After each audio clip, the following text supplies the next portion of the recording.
Hello అండి, నేను doctor Havya Polavarapu, obstetrician, gynaecologist and laparoscopic surgeon at Kim sunshine hospital, Begumpet. Menses ఎర్లీగా adolescent age గ్రూప్లో మనకి మెన్సెస్ ఫస్ట్లో స్టార్ట్ అయినప్పుడు కొంతమందికి ఇర్రెగ్యులర్గా పీరియడ్స్ ఉండటం, కొంతమందికి పీరియడ్స్ వచ్చినప్పుడు కంటిన్యూస్గా బ్లీడింగ్ అవ్వటం, ఏం టాబ్లెట్స్ ఇచ్చినా కానీ ఆగట్లేదు అని అనటం అన్నది కొంత కామన్గా కంప్లైంట్ చెప్తూ ఉంటారు.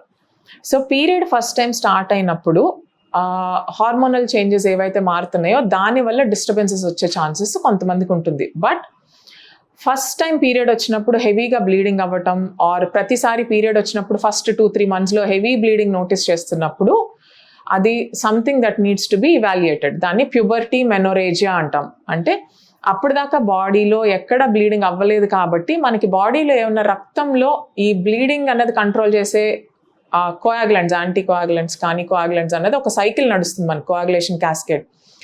ఇది కరెక్ట్గా పనిచేస్తుందా లేదా అనేది ఎప్పుడు టెస్ట్కి గురై ఉండదు. వన్స్ ఆడపిల్ల చిన్నప్పుడు ఫస్ట్ టైం మెన్సెస్ వచ్చినప్పుడు ఈ కోయాగులేషన్ క్యాస్కేడ్ కరెక్ట్గా ఉందా లేదా అన్నది మనకి తెలియాల్సి ఉంటుంది.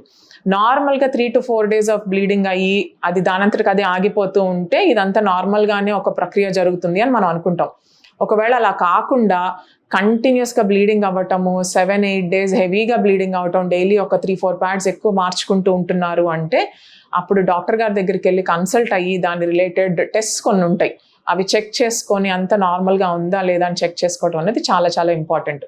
బ్లడ్లో ఈ క్లాటింగ్ ఫ్యాక్టర్స్ శాతం చెక్ చేయటం కానీ, ఆర్ ఇది హార్మోనల్ డిస్టర్బెన్స్ వస్తుందా అని థైరాయిడ్ దాని గురించి చెక్ చేయటం కానీ చెక్ చేసి దానికి సరిపడా ట్రీట్మెంట్ అన్నది సజెస్ట్ చేస్తారు. మీరు తీసుకునే అదే మందులు, అదే నాణ్యమైన మందులు, కానీ సగం ధరకే. అవును, MedPlus బ్రాండ్స్ పై 50 to 80% తగ్గింపు.